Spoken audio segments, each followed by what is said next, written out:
Pues Padre, gracias por tu palabra, gracias por bendecirnos hoy también, gracias porque hay muy buen clima, Señor, gracias porque hoy está despejado y pudimos llegar con bien. También te pedimos que nos lleves con bien de vuelta a casa, pero sobre todo, Señor, que tu palabra eh, haga esta obra para la cual el día de hoy es enseñada a nuestras vidas y que podamos verte y conocerte una vez más a través del texto, Señor, asombrarnos de las maravillas de tu palabra, Señor, te lo pedimos en el nombre de Jesús. Amén. Este capítulo 12 es la última parte de Zacarías. Desde el capítulo 9 hasta el 12 habla del reino de Jesús, del reino mesiánico, que en parte tiene un cumplimiento durante la primera llegada de Jesús, pero va a tener su conclusión en el regreso de Jesús. Y en el capítulo 9, 10 y 11, Zacarías habla acerca de este reino mesiánico por venir, anunciando la llegada del Mesías, pero muy diferente a como lo imaginamos. Iba a llegar como un rey humilde y manso, que entraría a Jerusalén no como alguien conquistador, como alguien de guerra, sino como un rey humilde y manso montado sobre un burrito, ¿verdad? Eso es lo que vimos en Zacarías. Y también se muestra el Mesías en esa sección como un pastor, el pastor de su pueblo Israel, que viene a apacentar a su rebaño con dos callados, ¿te acuerdas? Gracia y ataduras, es decir, con gracia y iba a traer unidad a su pueblo que había sido dispersado en la historia.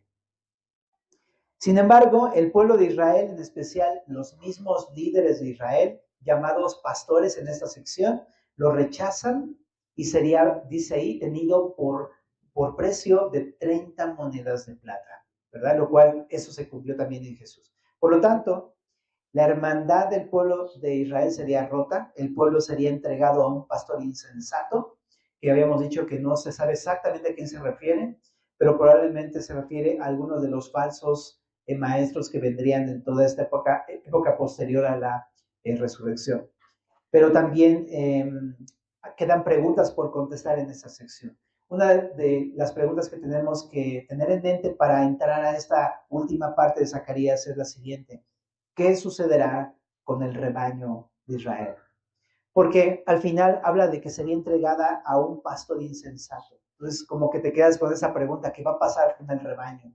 También la otra pregunta es, ¿qué va a pasar con el rechazo constante de Israel hacia su Mesías? ¿Qué va a suceder? Porque a Jesús lo rechazaron. ¿Va a quedar así para siempre el rechazo? Bueno, esa es otra pregunta que vamos a contestar.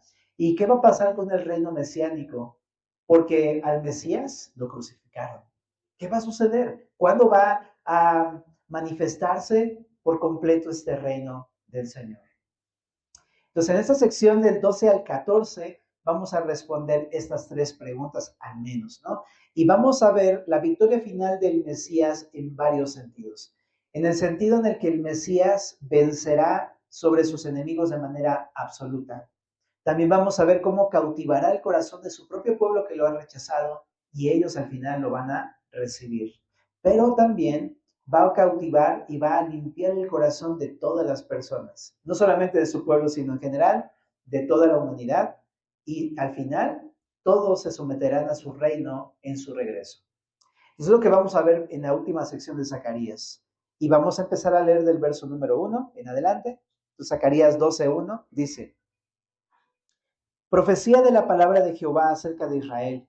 Jehová que extiende los cielos y funda la tierra y forma el espíritu dentro del hombre, dentro de él, ha dicho. Permíteme dar un comentario aquí.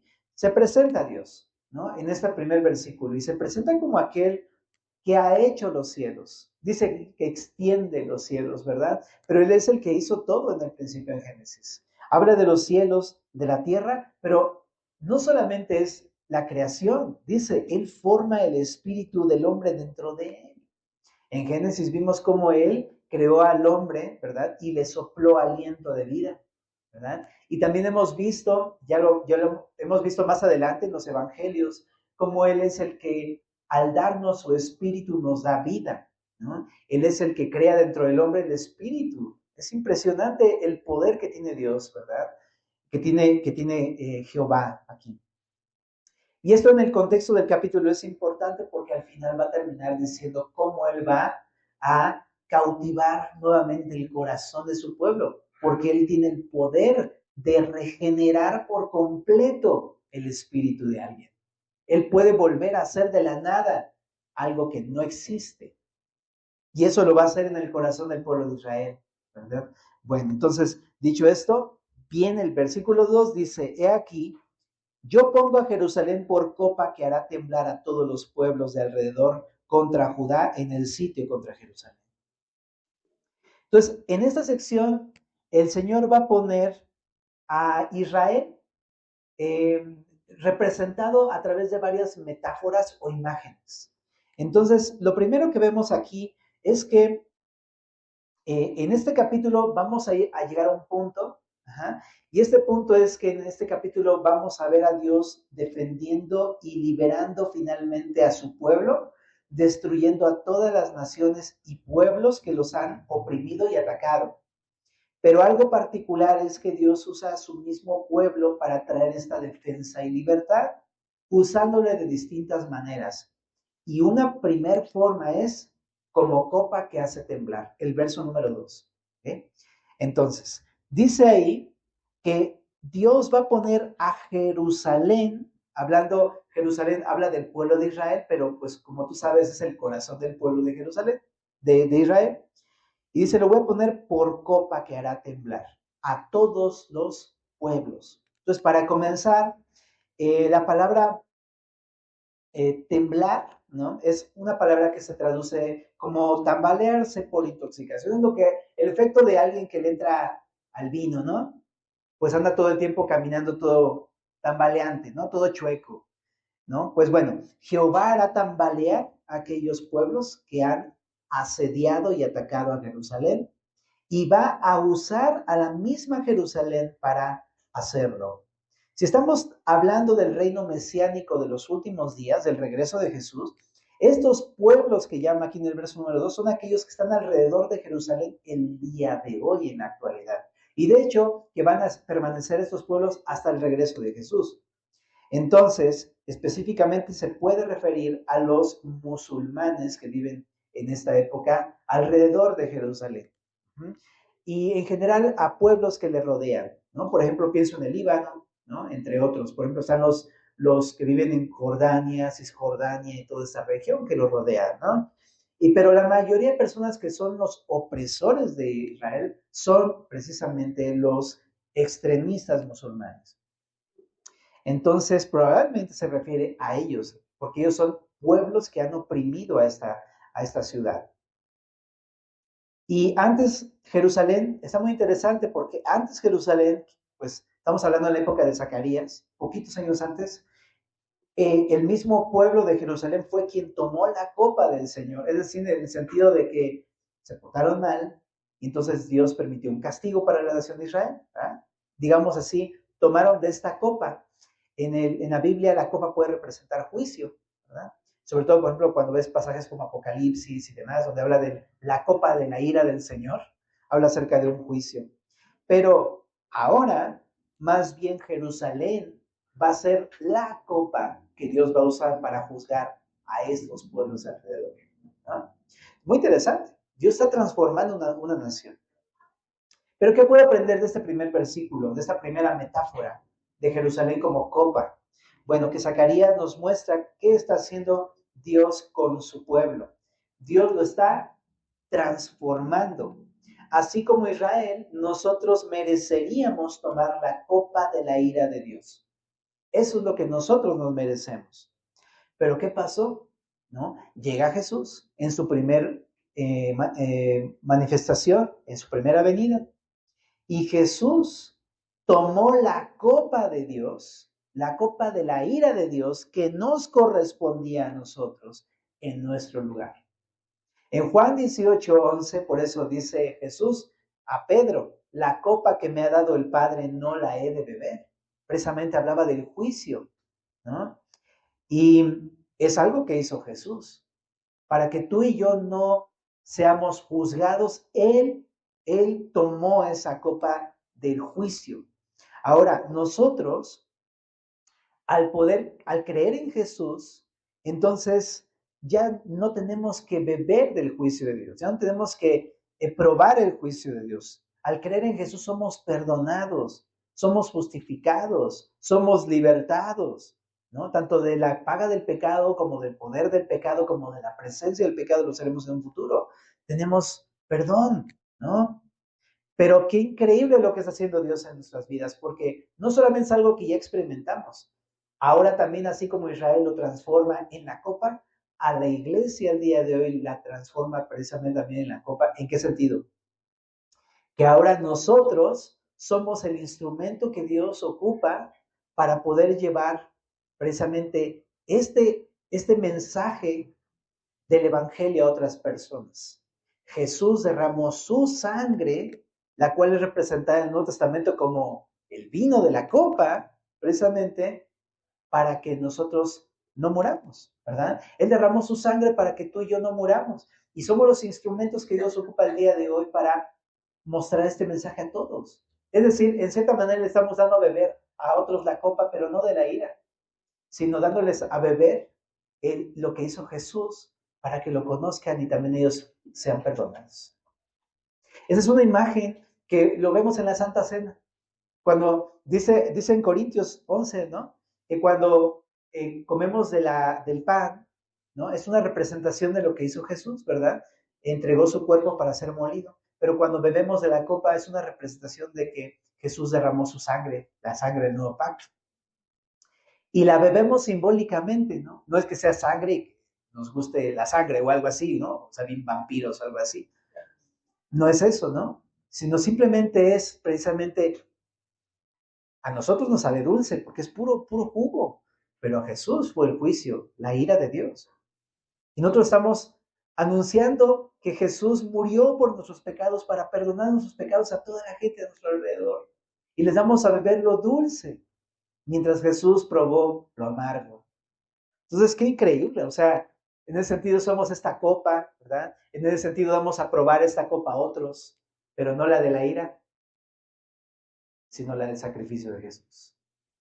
En otras palabras, familia, qué bello es cuando compartimos el Evangelio, ¿verdad?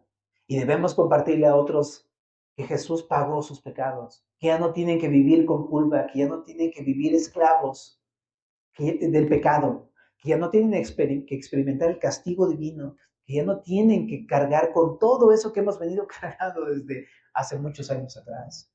Jesús ya murió en nuestro lugar. Jesús ya pagó nuestro castigo. Jesús ya resucitó de los muertos y nos ha prometido perdón a todos aquellos que confiamos en Él. Entonces, tanto es creer en eso como compartir eso a otras personas. Y esa es una tarea de la iglesia de hoy. Somos la copa en ese sentido metafórico.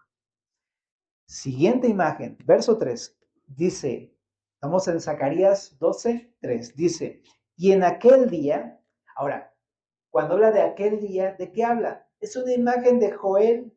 Cuando vimos Joel, ¿te acuerdas de cuál era? Hasta lo pusimos en el logo aquí de la serie, era una langosta, ¿te acuerdas?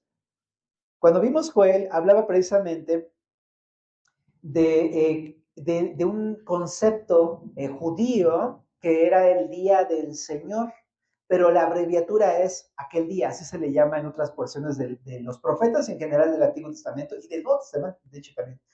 Pero se refiere al tiempo futuro en el cual Dios va a intervenir de manera definitiva en la historia, como lo mencionó Joel, a través de la llegada del Mesías, pero también a través de toda esta invasión de langostas, entre comillas, ¿no? En la cual, pues precisamente Dios va a traer un juicio, ¿verdad? Y no son langostas, sino que más bien es el Señor con sus ejércitos celestiales que viene a destruir el imperio del maligno, ¿no? Bueno, pues en aquel día, ¿qué va a pasar? Dice en el verso 3. En aquel día yo pondré a Jerusalén por piedra pesada a todos los pueblos, todos los que se la cargaren serán despedazados, bien que todas las naciones de la tierra se juntarán contra ella.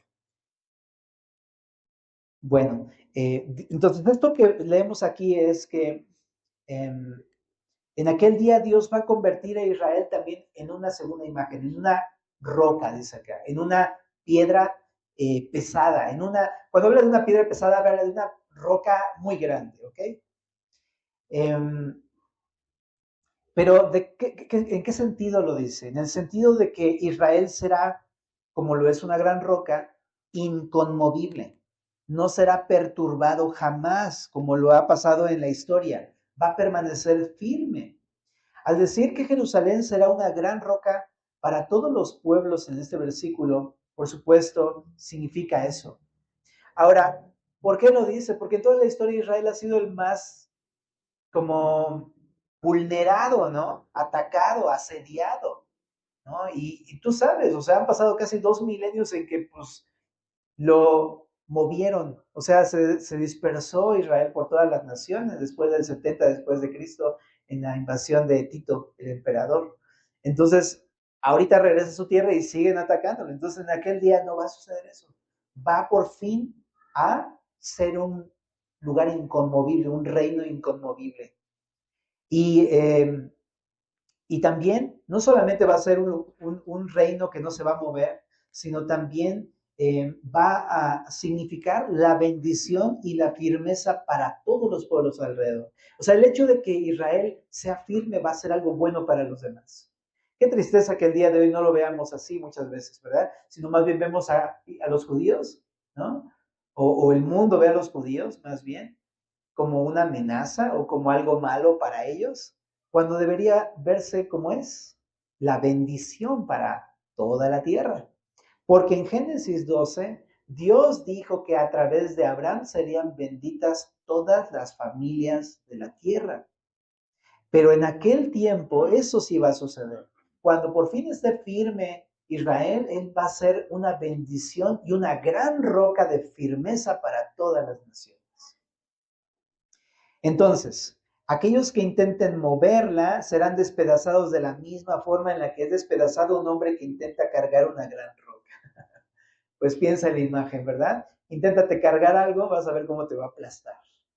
Y esa es la imagen. Si alguien quiere, se atreve a intentar otra vez mover a Israel, va a morir, será despedazado.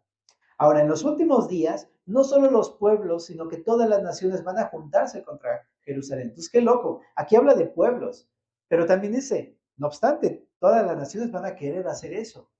Eso es una imagen que apunta al día del Señor, en donde todas las naciones van a hacer guerra contra Jesús. Pero ¿qué pasa en el Armagedón, en el Valle de Megiddo? Pero ¿qué pasa en Apocalipsis?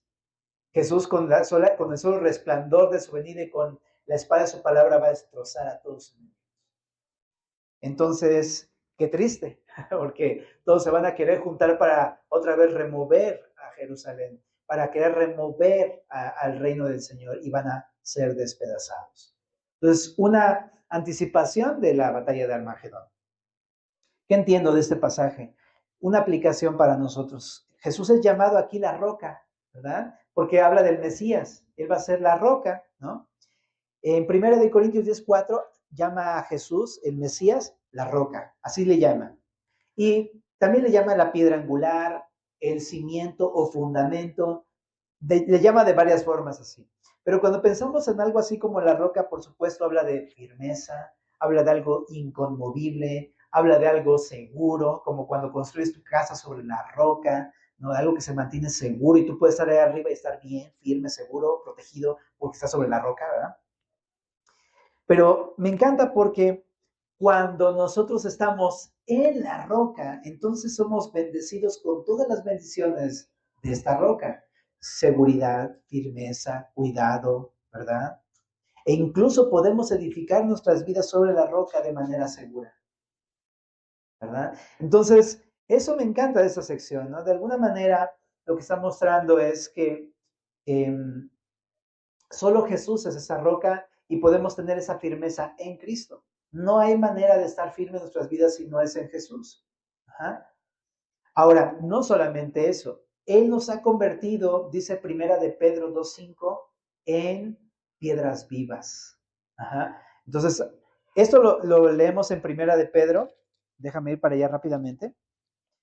2:5 dice, acercándonos a Él, piedra viva, desechada ciertamente por los hombres, lo que vimos en capítulo 9, 10 y 11 de Zacarías, desechado, mas para Dios escogida y preciosa, vosotros también como piedras vivas, sed edificados como casa espiritual y sacerdocio santo para ofrecer sacrificios espirituales aceptables a Dios por medio de Jesucristo, ¿no?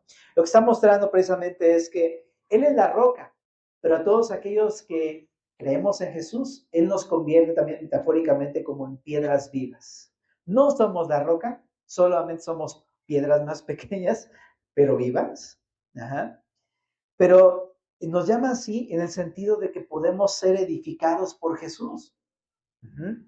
Y somos edificados, aquí dice, como casa espiritual o como morada del Espíritu. Muy interesante.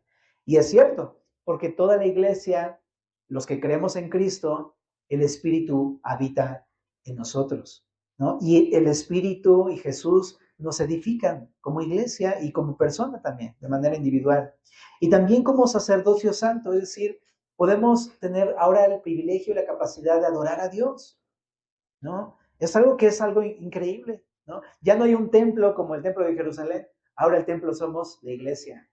Nosotros podemos ahora adorar a nuestro Señor, ¿no? Y no es en un lugar físico, es en espíritu y en verdad, Juan 4. Ahora, también hay algo interesante. En Mateo 16, 18, se refiere a la iglesia como la iglesia de Cristo, ¿verdad? Le dice a Pedro, a ti te digo que sobre esta roca edificaré mi iglesia, pero refiriéndose a él, ¿verdad? Ajá. Y dice, y las puertas del Hades no prevalecerán contra ella. Es decir, en ese sentido que estamos leyendo en Zacarías, algunos quieren destruir a Jesús, ¿verdad? Y fue crucificado, pero no lo destruyeron. Y de la misma manera van a querer atacar la iglesia en un futuro y van a querer destruir la iglesia, pero ¿sabes qué? No van a poder hacerlo. Las puertas del Hades no prevalecerán contra la iglesia de Cristo. ¿Por qué? Porque Él es el fundamento de su iglesia. Así de sencillo. Entonces, el día de hoy, por ejemplo, no estamos todavía ya como tal en el día del Señor, pero ya vemos esto, ¿no? Dios quiere destruir, el enemigo quiere destruir a la iglesia del Señor, ¿verdad? Pero no va a prevalecer contra ella. Al final, la iglesia va a triunfar porque Jesús está con ella. Y si alguno intenta destruir la iglesia, él será destruido. Así como lo vemos aquí en Zacarías, será despedazado. En Primera de Corintios 3, 17, ¿no? Dice esto. Dice desde el 16, está hablando a la iglesia. La iglesia dice, ¿no sabéis que sois templo de Dios y que el Espíritu de Dios mora en vosotros? Está diciendo no a un individuo, sino le está llamando a la iglesia de Corinto en general. Ustedes son el templo de Dios, es decir, donde Dios habita, ¿no? Y a través de ustedes ustedes pueden adorar a Dios. ¿Okay? Pero dice en el 17, si alguno destruye el templo de Dios, está refiriéndose a la iglesia, Dios le destruirá a él, porque el templo de Dios, el cual sois vosotros, santo es. Yo veo que esto, por ejemplo, de Zacarías, habla de Corintios 12, ¿no? De lo que sucedería más adelante. Cristo levantaría su iglesia, ajá. El fundamento de la iglesia es Cristo, ¿verdad? Pero también si alguien se atreve a remover la iglesia, a destruir la iglesia, será destruido. Y especialmente aquí habla de aquellos divisores de la iglesia, personas que solamente entran en la iglesia a tratar de separarla y destruirla, ¿no? Pero en general, cualquier persona que persigue la iglesia y que quiere destruir la iglesia será destruido por Jesús mismo. Bueno, eso es lo que yo puedo aprender. Por supuesto, te decía, habla de Israel. Ajá. En el día del Señor, eso es lo que va a suceder finalmente con Israel. Pero el día de hoy, en la época de la iglesia, es lo que sucede con la iglesia. ¿Sí? Bueno. Ahora vamos al verso 4 y vamos con la siguiente imagen. Dice, en aquel día, dice Jehová, heriré con pánico a todo caballo y con locura al jinete, mas sobre la casa de Judá abriré mis ojos y a todo caballo de los pueblos heriré con ceguera. Y los capitanes de Judá dirán en su corazón, tienen fuerza los habitantes de Jerusalén en Jehová de los ejércitos, su Dios. Entonces, en esta parte lo que habla Zacarías es que Jehová fortalecerá a su pueblo. Recuerda, estamos hablando de una profecía de Israel, pero después estamos hablando de una aplicación para la iglesia del día de hoy. ¿Okay? Entonces, hablando primeramente de Israel, en aquellos días del Día del Señor, mientras los enemigos de Jerusalén serán llenos de pánico, cosa que no ha ocurrido en la historia, pero en aquel día va a suceder esto, ¿verdad? Y dice aquí que el caballo se llenará de pánico, ¿no? ¿Cuándo has visto un caballo así paniqueado? Muy raro, ¿no? Si acaso los ves nerviosos, pero ¿qué va a tener miedo un caballo de agarrar una patada y te manda como 5 metros de distancia, ¿verdad? Pero hasta los caballos van a tener pánico, dice aquí, y los jinetes, habla de los enemigos del Señor, van a ser enloquecidos, totalmente aturdidos.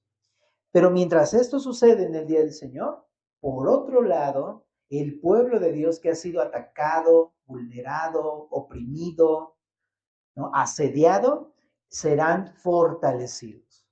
Eso es lo que vemos acá. Y de hecho, ellos dicen, los capitanes de Judá dirán en su corazón, tienen fuerza los habitantes de Jerusalén en Jehová de los ejércitos. Ellos mismos van a reconocer, tenemos fuerza, pero no es por nosotros, es porque Dios está con nosotros. Es nuestro Dios Jehová de los ejércitos. ¿Ah? Entonces esto nos recuerda mucho a lo que vimos en Zacarías 4:6, ¿verdad? Al pueblo de Israel se lo reveló a través de Zacarías, ¿verdad? En Zacarías 4:6, ¿qué dice? No con ejército, ni con fuerza, sino con mi espíritu, ha dicho Jehová de los ejércitos. Y eso se los dijo cuando iban a reconstruir el templo, ¿recuerdas? ¿Que lo dijimos? Bueno, en el fin de los tiempos, ellos van a reconocer esto mismo, ¿no? Tenemos fuerza, hemos sido fortalecidos por el Espíritu de Dios. Bueno, pero te digo, estamos aplicándolo a la iglesia el día de hoy. El día de hoy no estamos en el día del Señor como tal, ¿verdad? Aunque pienso que ya muy cerca, pero como iglesia estamos ya en vísperas de esto, pero hay algo bien bonito, ¿no? También para nosotros podemos aplicarlo en el sentido de que, aunque el día de hoy quizá a lo mejor somos algunas veces vulnerados, atacados, asediados, oprimidos y demás cosas, ¿verdad? Incluso perseguidos, como lo que está pasando en China. Podemos decir esto, tenemos fuerza los habitantes de la iglesia, los que conformamos la iglesia, en Jehová de los ejércitos, nuestro Dios, en Cristo nuestro Señor.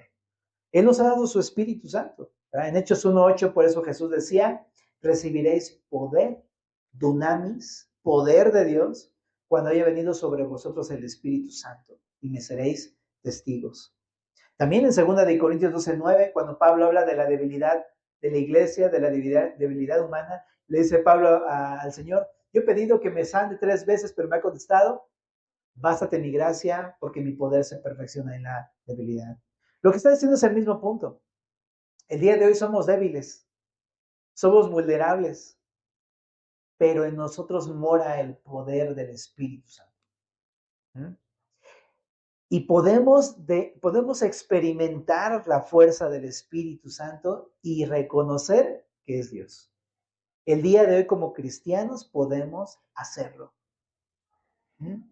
Él nos ha dado ya su Espíritu y podemos experimentarlo cuando venimos a Él y dependemos de Él y le pedimos ser llenos de su Espíritu Santo.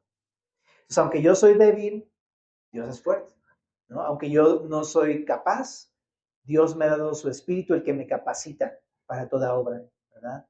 Entonces necesitamos depender de eso y reconocerlo, ¿no? Si el día de hoy estamos de pie y firmes, es porque es Dios en nosotros, ¿verdad? Él es nuestra fuerza. Okay. Seguimos en el verso número 6. En aquel día pondré a los capitanes de Judá como brasero de fuego entre leña y como antorcha ardiendo entre gavillas, y consumirá a diestra y a siniestra a todos los pueblos alrededor, y Jerusalén será otra vez habitada en su lugar, en Jerusalén. Y librará Jehová las tiendas de Judá primero, para que la gloria de la casa de David y del habitante de Jerusalén no se engrandezca sobre Judá. En aquel día Jehová defenderá al morador de Jerusalén, el que entre ellos fuere débil, en aquel tiempo será como David, y la casa de David como Dios, como el ángel de Jehová delante de ellos. Y en aquel día yo procuraré destruir a todas las naciones que vinieren contra Jerusalén. En esta sección continúa hablando del tema de la fortaleza, cómo Dios va a fortalecer a Jerusalén, pero hay algunas cosas muy específicas. En el verso número 6 dice que va a poner al pueblo de Jerusalén como brasero de fuego entre leña y como antorcha ardiendo entre gavillas. Es la siguiente imagen que pone. Vimos la imagen de cómo Dios está haciendo a Jerusalén como copa que hace temblar, ¿verdad? Número uno. Número dos, como piedra pesada. Número dos. Y aquí dice que lo va a poner como brasero de fuego entre leña y como antorcha ardiendo entre gavillas. Entonces, cuando tenemos brasas en medio de leña, ¿qué pasa con la leña? Pues se enciende, ¿verdad? Cuando tenemos una antorcha de fuego y la pones abajo de un hato de hierba seca, ¿qué sucede? Se quema por completo. Entonces, Jerusalén será así, como brasero y antorcha que va a consumir a todos los pueblos enemigos alrededor, representados aquí como la leña o como la paja, como la hierba, ¿verdad? Entonces lo que estamos viendo es que Dios va a ocupar a Israel en la época del día del Señor como instrumento de juicio que va a consumir a sus enemigos. Ahora, esto está muy interesante porque también vemos en Apocalipsis que la iglesia también va a participar de esto. Cuando Jesús viene con sus ejércitos celestiales, Apocalipsis 4 en adelante, vamos a ver que dentro de estos santos está la iglesia de Jesús, que ha sido redimida de todo pueblo, lengua y nación. Increíble. Entonces es algo muy intenso. Dios va a ocupar la iglesia en este día para ejecutar su juicio. Bueno, en el verso 7, aquí está el propósito. Jehová va a librar primero a Judá. Es lo que dice, va a librar a su pueblo al fin. Pero dice que lo va a hacer primeramente a Judá, a los judíos, a los que habitan en Jerusalén. Algunos pensaban en la historia que la gloria de Jerusalén no era comparable con la época de David. Y lo vemos en la vida de Jesús. Llega con Jesús, pero hasta los mismos líderes lloraban porque la misma gloria del templo no era igual que el templo que hizo Salomón, ¿verdad? No era lo mismo. Entonces, eso es lo que están mencionando un poquito acá, ¿no? Que no pensaban que la gloria de Jerusalén fuera comparable a lo que sucedió en aquella época atrás de David. Pero Jehová devolvería a Jerusalén toda su gloria y esplendor. Por eso anuncia que Jerusalén será librada primeramente para devolverle esta gloria. Es más, dicen los comentaristas a la luz de Apocalipsis y demás, Daniel, que la gloria va a ser mucho mayor porque va a ser Jesús, ¿verdad? En toda su gloria y esplendor y su pueblo santo glorificado, ya transformado. Entonces va a ser mucho mejor. De hecho, no hay templo, el templo es Jesús, ¿verdad? Entonces va a ser mucho más glorioso que en aquella época. Y me llama la atención, ¿no? El día de hoy también eso va a suceder. El día de hoy yo puedo experimentar cierta gloria del Señor en mi vida. La iglesia puede experimentar cierta gloria del Señor en su vida porque hay destellos, ¿no? De gloria, de cosas bellas y hermosas que Jesús es y hace en tu vida y en la iglesia. Y te quedas asombrado, fascinado, enamorado, cautivado. Pero en aquel día va a ser mucho mejor. Ahora, otra cosa, en el verso número 8. Jehová defenderá al morador de Jerusalén. Jerusalén ha sido la ciudad, te digo, más atacada de la historia. El morador de Jerusalén, ser morador de Jerusalén es algo realmente peligroso. ¿Okay? Pero en el día del Señor, Jehová defenderá a los moradores de Jerusalén, es decir, a los israelitas. Dios va a fortalecer a sus habitantes, diciendo que hasta el más débil como David, perdón, que hasta el más débil será como David. ¿Ok? Aquí en el verso número 8 y 9. Ahora piensa en esto, es una bella imagen acerca de David. ¿Por qué? Porque David era un jovencito. Y aunque era un jovencito, chiquitillo, ¿verdad? Y flaquillo, pues destruyó a Goliat, el gigante, el paladín de los filisteos. Aunque era menospreciado por sus hermanos, porque te acuerdas cuando Samuel llegó a ungir al rey hijo de Isaí, el padre de David, Isaí le sacó a sus mejores prospectos, ¿no? De haber sacado acá al, este, al Brad Pitt y luego sacó al otro y así, ¿no? Se fue. Y al final le dice Samuel, ¿son todos? ¿No falta uno? Ah, sí, está pastoreando las ovejas. A ver, tráiganlo. Y a ese fue el que ungió. Es decir, era menospreciado entre los hermanos, pero al final fue elegido como el rey de Israel. Era el dulce cantor de Israel, era un jovencito que pues más bien tocaba su arpa y cantaba, ¿no? Eso era, pero al final, ¿no? Aunque era un joven humilde, el dulce cantor de Israel, llegó a ser el líder militar más importante de la historia de Israel. Y no se le llegó a conocer después solamente como el dulce cantor de Israel, era el capitán del ejército de Israel. O sea, decir que eras del ejército de David era, somos el ejército más poderoso. Entonces me gusta porque aunque Israel ha sido así, como este muchachillo pequeño, débil, menospreciado, ¿no? Va a ser transformado y va a ser fortalecido como lo hizo con David. Y la casa de David, es decir, el linaje de David, llegaría a tener el poder de Dios como el ángel de Jehová. Ahora, esta es una imagen súper poderosa porque no está diciendo como un ángel, sino como el ángel de Jehová. Tú sabes que en el Antiguo Testamento el ángel de Jehová es realmente Cristo, una cristofanía. Habla de Jesús eh, como una manifestación de Jesús antes de haber ya llegado como tal en su primera venida. Ajá. Entonces lo que está diciendo es que el mismo pueblo de Jerusalén va a ser transformado a la imagen del Mesías, del ángel de Jehová. Va a poder, pues el poder del mismo Señor va a actuar en el pueblo de Israel. Es decir, en otras palabras, Dios va a transformar a su pueblo y lo va a hacer poderoso.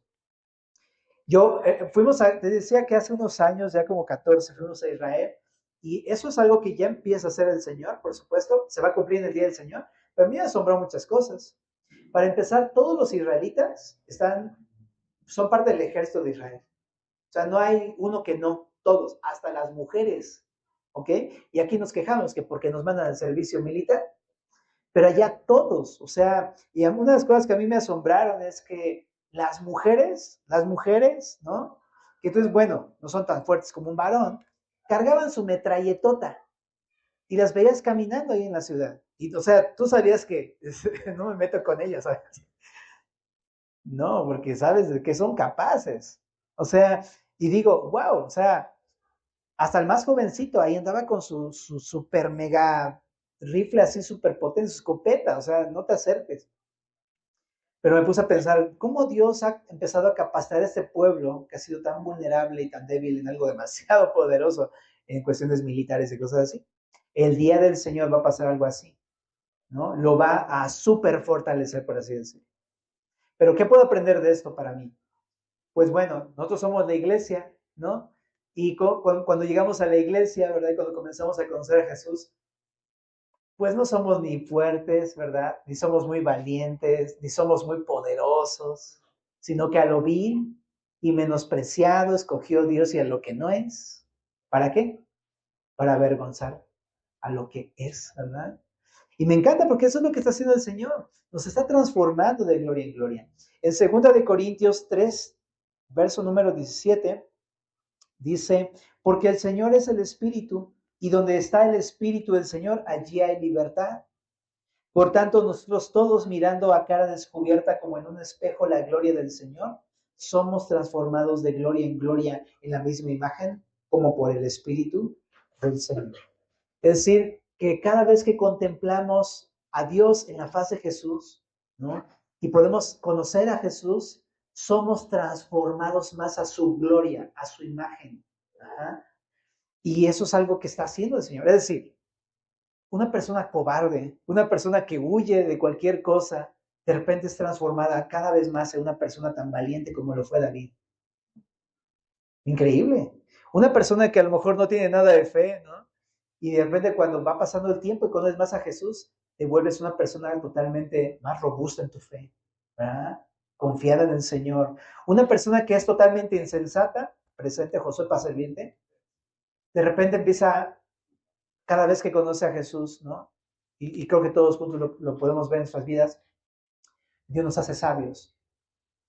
Y así nos va transformando de gloria en gloria, ¿no? Personas que somos débiles, nos reposa sobre nosotros el poder del Espíritu Santo. ¿Cómo es eso? ¿Verdad? Qué maravilloso es el Señor. Y familia, En ese sentido, quiero decirte, ¿es cierto que somos débiles? Pues sí, pero ya no somos como al principio. Dios ha hecho algo en nuestras vidas, está transformando nuestras vidas. Nos está volviendo de este jovencito débil, menospreciado y ya sabes, ¿no? En su ejército, en sus guerreros, en sus representantes. Eso es lo que ya está haciendo. Y no eres el mismo que eras al principio. Dios ha hecho una obra en tu vida. Y en el día del Señor va a ser consumada su imagen en nosotros. Entonces, qué maravilla, ¿no? El que comenzó la buena obra la terminará en el día de Jesucristo, Filipenses 1:6. Entonces, qué increíble, ¿no? En eso nos gozamos. Verso 9. Eh, Jehová al final, en el día del Señor, va a destruir a todas las naciones que han intentado destruir a su pueblo, ¿verdad? Eso es lo único que podemos decir al final. Y también aplicado a la iglesia, Dios también destruirá a los enemigos de la iglesia de Cristo en el fin de los tiempos. Bueno, y llegamos a la última sección, en el verso 10 al 14, vamos a leer. Dice, y derramaré sobre la casa de David, es decir, sobre el linaje de David, que es el pueblo de Israel, pues, los judíos. Derramaré sobre la casa de David, sobre los moradores de Jerusalén, espíritu de gracia y de oración.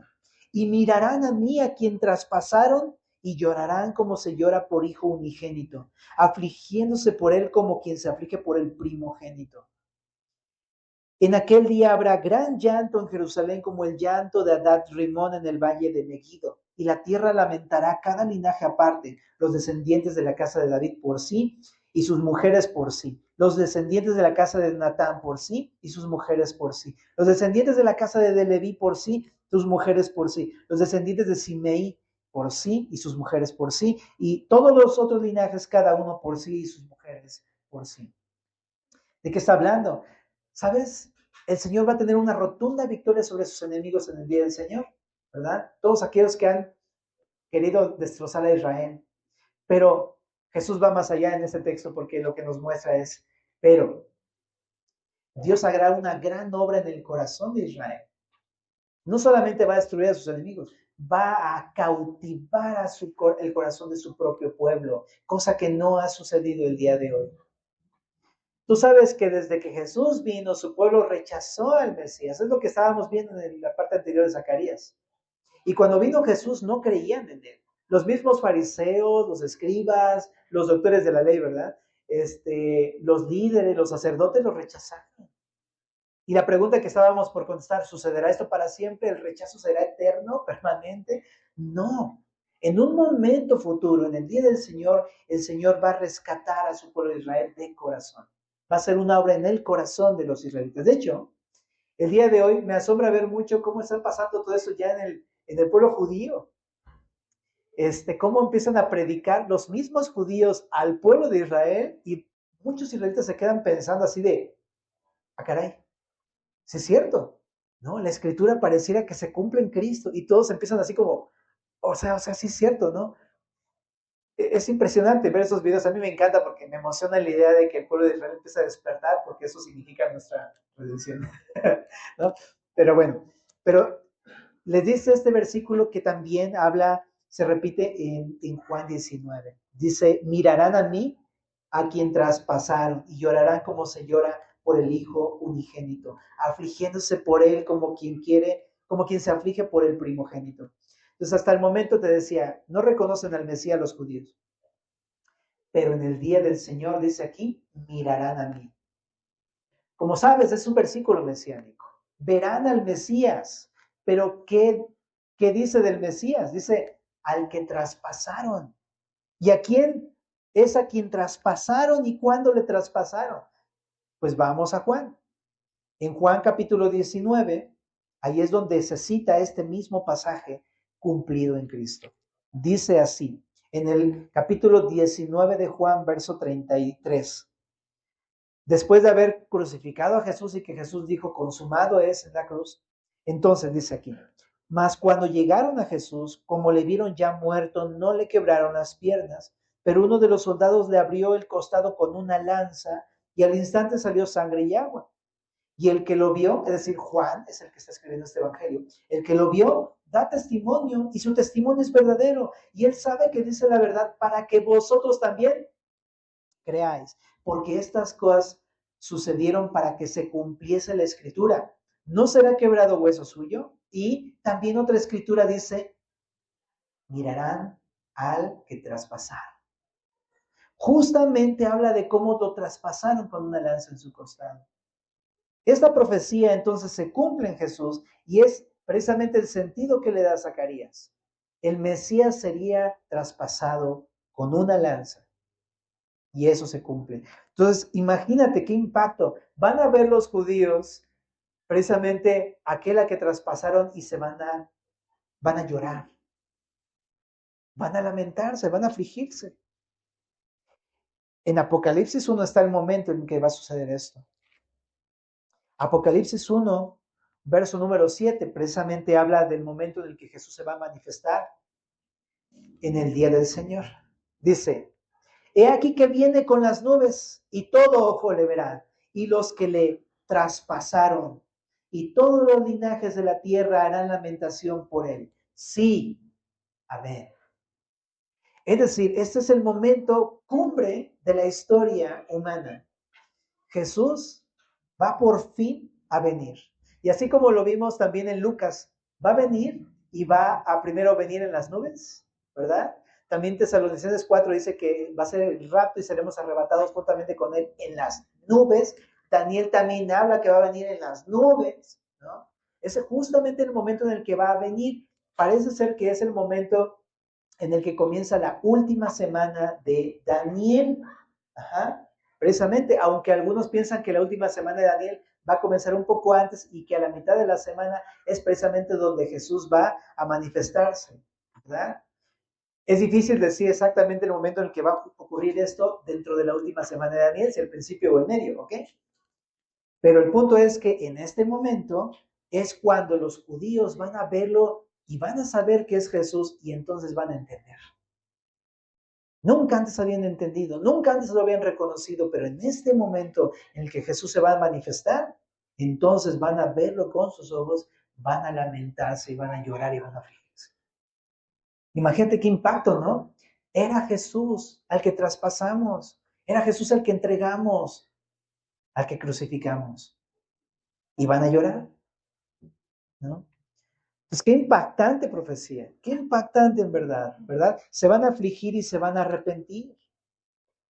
Entonces al final este pasaje habla de cómo van a reconocer a Cristo como el Mesías, se van a arrepentir y van a llorar. En el verso, estamos en Zacarías 12, en el verso 11, dice que va a ser como el llanto de Adad Rimón. ¿De qué habla esto? Se refiere a un sitio en el valle de Megiddo, donde el valle de Megiddo es junto al monte Carmelo, ahí donde Elías se echó a los 400 profetas de Baal. Ahí está un gran valle que es el valle de Armagedón, que es el valle de Megiddo.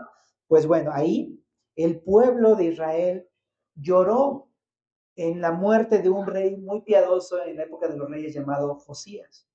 Esto lo encuentras en segundo de Crónicas 35. Dice cómo toda la nación de Israel lloró. El mismo Jeremías lloró, hizo lamentación ahí, ¿no? En el valle de Megiddo. Probablemente se refiere a que fue tanto el dolor que lloró el pueblo por Josías, ¿no? Que fue tan grande que hasta quedó registrado en Crónicas. Pues de esa misma forma entonces van a afligirse todos aquellos que van a ver a su Mesías, que él era Jesús. Entonces, simplemente es eso. Y todos los linajes de, Israel, de David todo el linaje de David lo va a reconocer, ¿no? Los descendientes de David, de Natán, de Simei, etcétera. Es decir, todo Israel, todo el pueblo de Israel. Pero ¿qué es lo último que aprendo en esto? Al final de los tiempos, Dios va a vencer sobre sus enemigos. Por eso antes quiere vencer primero sobre nuestros propios corazones, ¿verdad? Eso es lo que quiere hacer el Señor. Viene a cautivar nuestros corazones. Y vemos aquí a Jesús como nunca se rindió. Él cautivó a su pueblo, aunque su pueblo lo rechazó, y al final de los tiempos lo va a cautivar. El Señor una vez y otra vez está tratando de encontrarse con nosotros y que nuestros corazones por fin, al final, reconozcan a Jesús, lloran por su pecado, se afligen por su pecado y puedan reconocer al final que Jesús es el Señor. El Señor está llamando insistentemente en nuestras vidas, ¿verdad? Para ver cuándo podemos levantar la cara y poder rendirnos ante Él, ¿no? Entonces, una pregunta que tenemos que hacerlo es, ¿yo me he arrepentido? ¿Yo también he llorado? ¿Yo también lo he reconocido como el Mesías? ¿O todavía sigo pensando a ver si lo reconozco algún día? Todavía sigo pensando a ver si le dejo entrar a mi vida algún día, si dejo que Él realmente gobierne mi vida en algún momento de mi vida, ¿verdad? Pero Él es insistente porque nos ama. Él quiere. Por eso en Proverbios creo que dice, ¿no? Dame, hijo mío, tu corazón. Él no quiere algo externo. Él quiere nuestro corazón. Dáselo ya. Es el momento de poder reconocer al Señor Jesús, ¿verdad? Así es que si tú no lo has hecho, ábrele la puerta a Jesús. Él quiere hacerlo. Él quiere venir, encontrarse contigo, perdonarte y darte vida eterna, ¿no? Oramos por eso, familia. Señor, gracias por tu palabra, Señor. Gracias por ser tan bueno con nosotros, que nos amas constantemente, que nos buscas constantemente. Y gracias porque también, Señor, tú estás haciendo una obra muy grande de transformación en nosotros, en tu iglesia el día de hoy, Señor. Y gracias por las promesas, Señor, que tú vas a venir y vas a restaurar todas las cosas. Por eso queremos juntos adorarte como tu iglesia, en el nombre de Jesús.